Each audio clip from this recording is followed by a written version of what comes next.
Yo, what's up, people? We is back. Another day on Keep It G News. And today, we gotta discuss this YSL Rico trial. And I know we talked about it before on live videos. But in this video, we're gonna talk about something that happened in court because Brian Steele was almost held in contempt of court for the second time. And I'm gonna keep it all the way real with y'all. I understand completely how Brian Steele feel. It looked like to me, and it's not even just Brian Steele, the whole defense team, like their hands is tied. It looked like to me the fix is already in, and Young Thug will be found guilty for something. And I think that's what this is all about. To find Young Thug guilty for something because they spent way too much time, put in way too many resources for him to get found not guilty. And I don't think they're going to allow that to happen. Now, appeals process is something different. We spoke about that on the live. I think that this case is going to get wiped out in the appeals process because there's too many mistakes, there's too many flaws, there's too many errors, there's too many inconsistencies, and to be honest, the judge then ruined the integrity of the court. And I think shit, in all courts, not even just this court, because what they did with that ex parte meeting, I'm going to talk about that a little bit more after I take y'all to what happened. But what they did in the ex parte meeting was out of line, out of order. But today, and which is crazy that court is still going on, but today, Brian Steele had another epic back and forth with the judge. I would like the court to look into the appropriateness. Mr. Copeland, to my observations around your courtroom, outside your courtroom of Grace, is surrounded by several members of law enforcement, district attorney's office, and prosecutors, potentially other persons.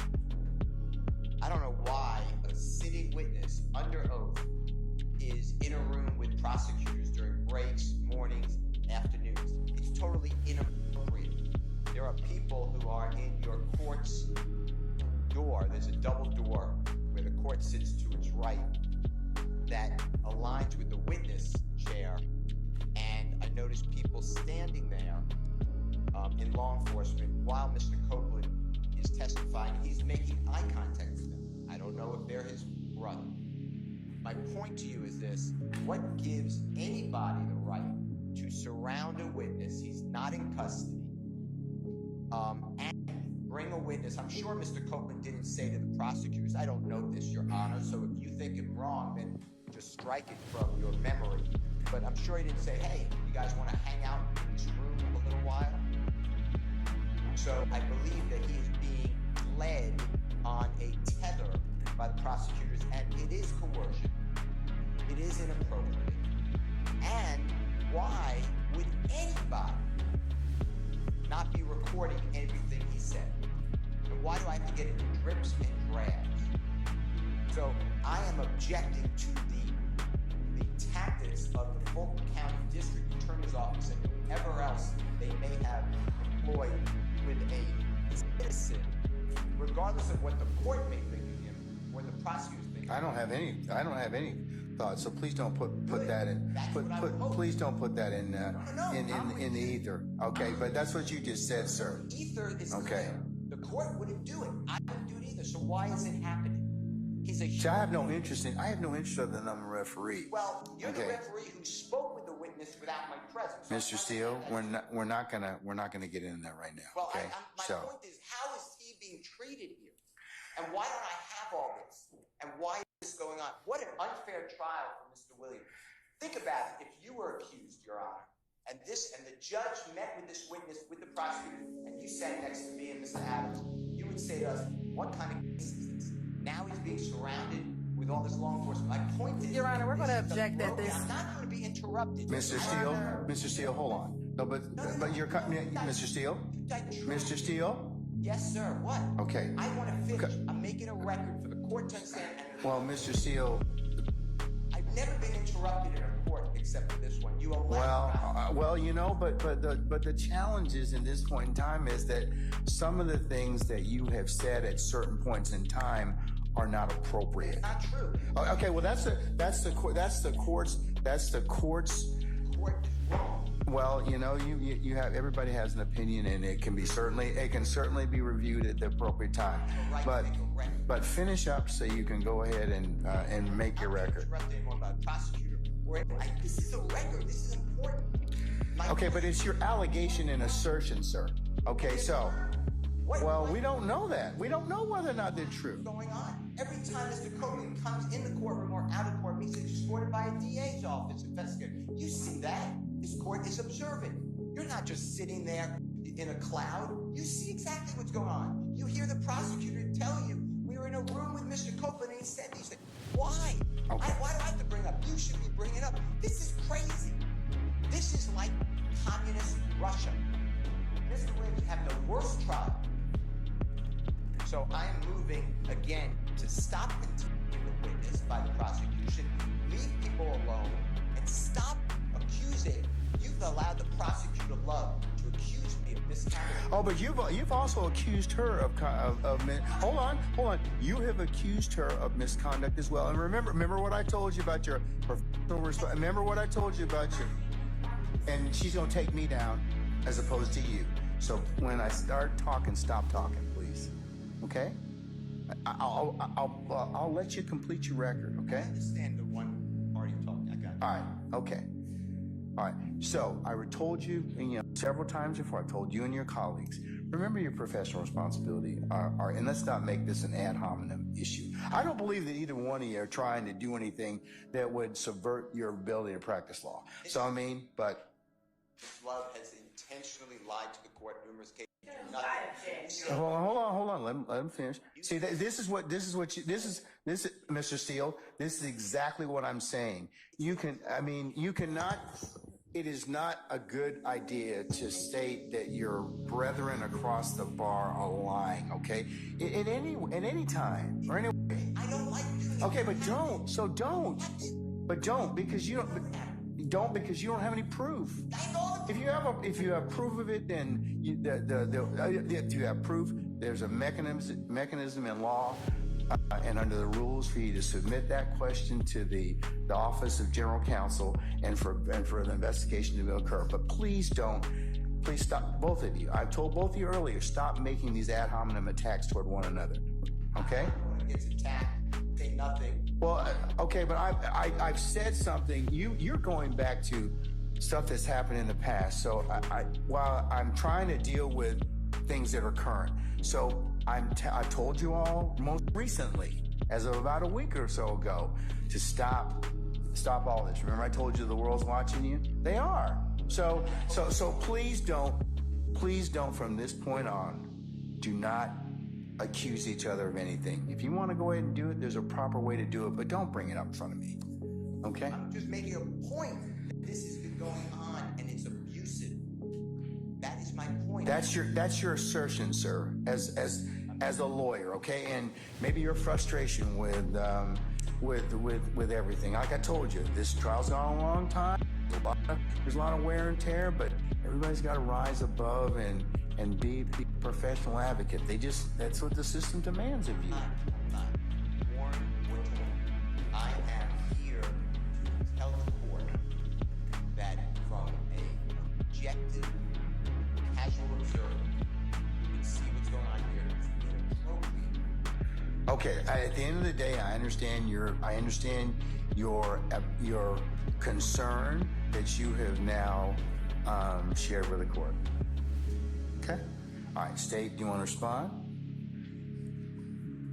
Your Honor, I just asked that the court strike the portions of Mr. Steele's, whatever that was, to the court regarding personal and ad hominem attacks on members of the state's team.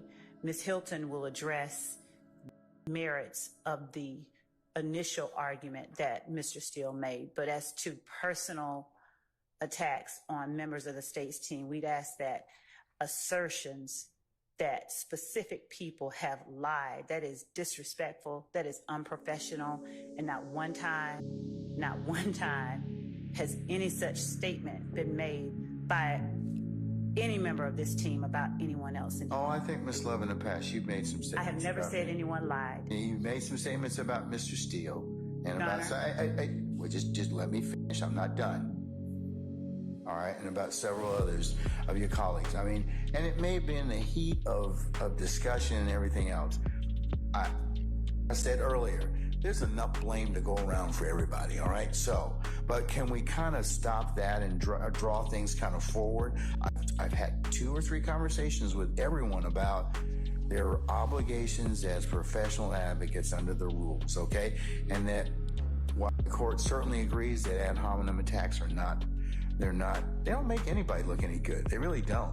I mean, but I'm just saying I acknowledge that. I acknowledge what's been gone on in the past. So, and I ask that you all reflect upon that because, like I said, you can't say some of the stuff that people say to one another can't be taken back. They just can't. So, and that's just something that the court would just have you reflect upon. Thank you, Both Judge. sides, okay? And we just ask again that statements like Ms. Love lied be stricken from the record. Those are personal attacks. There's none been made, at least not this day. I'm not gonna consider your ad hominem attacks. Either one is. Okay? Thank you. Or anybody's, all right? Now this happened after the court proceedings for before the break. The jury was not in the courtroom, but y'all see that Brian Steele still has animosity towards this judge, and I agree with him. Like I said in the beginning, he got animosity towards this judge because he don't understand why is YSL Woody getting preferable treatment. Now let me tell y'all something. I've been to court before on behalf of a witness. I wasn't a witness, but I had a cousin that went through some things and he had to testify in court. And mind you, he is not involved in the streets. And he had to testify in court, and I went to court on behalf of him. And one of the things that I noticed, being as I went on the court on behalf of him just once, was that we did have a police escort to court and from court, which was very strange from my position. If you know, you know. But the only reason we had that escort is because there was threats being given. Now, before threats was revealed on his end, there was no police presence. He came in court and he came and he went as he pleased. But once threats was given, then they needed to ramp up the police presence, and the police escorted them to court and from court. And the reason why that is important is because we haven't heard any threats about YSL Woody. There is no need for YSL Woody to be sitting with the prosecution, to have police escorts, to be sitting with the police. And you heard Brian Steele say, he always seemed to glance over at them when he's giving his reactions or he's answering questions by the defense. Why is he doing that? What was YSL Woody promised? Because something isn't right about this case, y'all. I've said it before, and I'm going to stand on it. Something ain't right. Look like the fix is in, and there's no need for YSL Woody to be bombarded by the prosecution and the police department. And that can come off as intimidating. I agree with Brian Steele. But you heard the judge say that's his assertion. No, that's just the facts. That's just the reality. That is very intimidating to have the police around you when you're trying to testify, when you're trying to be honest. How can you be honest with so much pressure on you to say whatever these people want you to say? That's what I believe. That's what I'm standing on, and that's what it is. Now, the judge can try to spin it and shape it however he want it, even the prosecution, but it's obvious what's going on.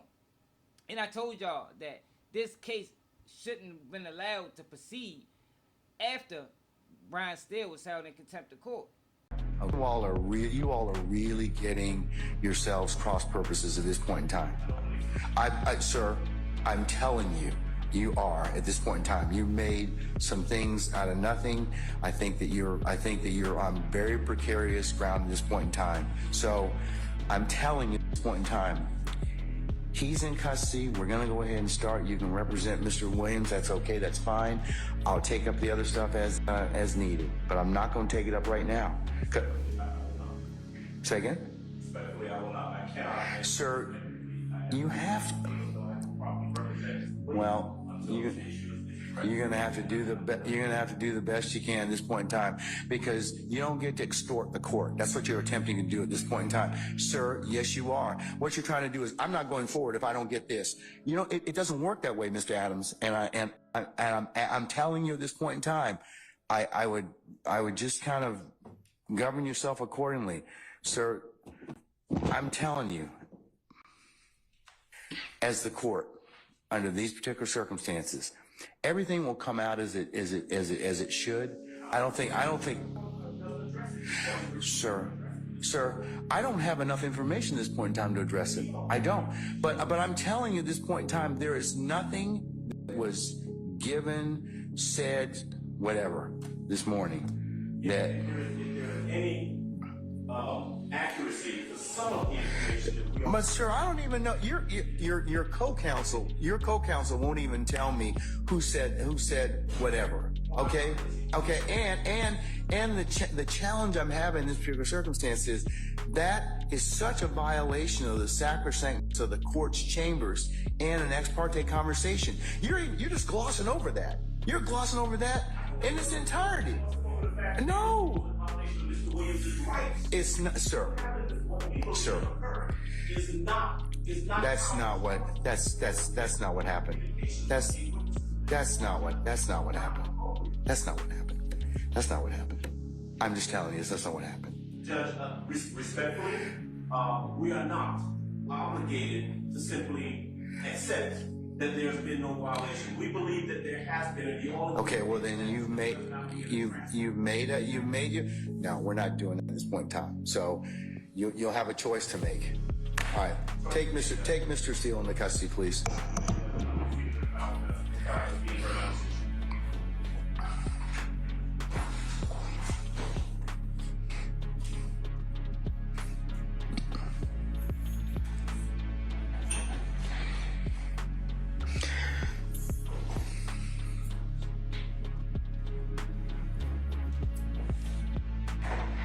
Would the court afford me one moment to confer with counsel regarding the appropriate remedy in this type of situation? Okay, all right.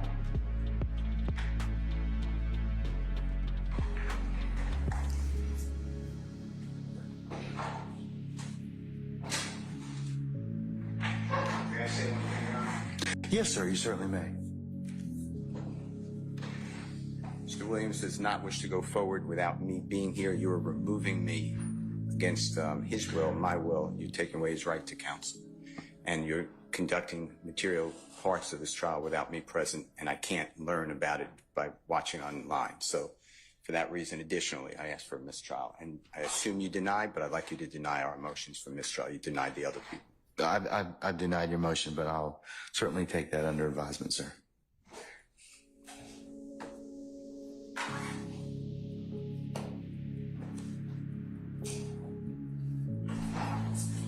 We're going to be in recess for the next 5 minutes. One of the things I noticed since that whole back and forth that they had when Brian Steele got sentenced to jail is that, that took the fire out of the defense. This is the most sparks where I've seen from the defense since that day. I'm talking about the Brian Steele, the back and forth that Brian Steele had with the judge today. This is the most fire I've seen out of. And I understand that completely, because what they did in that ex parte meeting was unethical and it was illegal. It was illegal. Now, the judge can try to act like it wasn't, but that's just him saving face because he got caught. But I'm of the mind frame, y'all, that this happens more often than we want to give energy to. This is what they do when they really want it. They will go above and beyond the law to convict whoever they want to convict. And this is just a prime example of that. Young Thug is not getting off on this case. Like I said, he's going to get found guilty on something. It'll be a miracle if he beat this case because the fix is in. The odds are stacked against him by the prosecution. And it looked like to me by the judge who's supposed to be impartial. He's supposed to be non-biased. He's supposed to uphold the integrity of the court. But what happened in the ex parte meeting didn't show any integrity. That showed that we're going to convict Thug because Brian Steele, or at least one of them defense attorneys, was supposed to be present. They're not even releasing the transcripts. They were supposed to be present at court to know, in that meeting to know exactly what was said. throughout the beginning to the end. So I don't even know if transcripts would be acceptable because, you know, they could alter and doctorate them. You understand? But I want to make this video to make people aware that what's going on with this trial isn't right. I don't understand how this trial was even continuing after that day. And a higher court need to step in, and Judge Glanville need to get taken off the case. The defense is trying to get him removed from the case, but since he's the top judge and since judges got so much power, he's making his own rulings. He can deny his own removal from the case, which is crazy. But this is how the system works. This is what internal affairs is in the police department. It's like, yo, you can't have somebody with so much power policing itself and think everything is going to be on the up and up and think the integrity is still going to last in the court, because it's not. It's not. Brian Steele is well within his right to be upset about what's going on, because all he's trying to do is provide the best defense for his client so his client can get a fair day in court. But what we saying and what we witnessing is nothing fair about it. It's nothing fair about it. And Judge Glanville knows this. But in order to save face, because for real his job need to be on the line after what he did, he's going to stand on what's wrong. And it's only by so long you can stand on that, because once the appeals court get a hold of this case, I'm talking about, y'all, before Young Thug is sentenced, if there's a gap in sentencing, before Young Thug is sentenced, I can see this case getting thrown out on appeal. Or at least they're going to have to retrial the case. That's how many inconsistencies there's been in this case. I'm talking about from the beginning to where we is now. And we still got a long way to go. Then they got YSL Woody on the stand. And he's the most deceitful person that you can ever put on the stand, because he's a killer, allegedly, / snitch. There's no way you can trust this guy. There's no way you can trust this guy. He probably told the DA or told the police when he did tell anything he had to tell them just to get him off his back. He actually said that today. He said, I was telling him anything. I just wanted him out my face. And I could see him doing that because that's the type of person he is. That's the type of person that a person who was willing to murder and snitch is. I'm talking about, yo, Dez probably one of the worst people you can ever talk to. Especially to put on a witness stand and to be labeled the star witness. But there is no need for that police presence. There's no need for the intimidating practices where there was no witnesses, where he wasn't threatened as a witness. His life has never been at question. It's never been at question. The only reason I can see them exerting that much power and that much force upon him is to ensure that he says exactly what they want him to say, whatever it is. But I don't know how y'all feel about this in the comments, man. What y'all think about this case thus far, man? Do y'all agree with me? I think this case should have been stopped, because there's no way after what they done and what they got caught doing. I'm talking about Judge Glanville and the DA. There's no way after that, yo, that the integrity is still upheld in this courtroom. There's no way that the defense can even trust the judge's rulings after they saying that the judge is biased. Let me know in the comments, man. It's another day of Keep It G News, and I'm out. Nigga can't do what I do, y'all niggas can't copy me. Let's keep shit G. Let's keep shit G. Let's keep the shit G. Let's keep shit G. Let's keep shit G.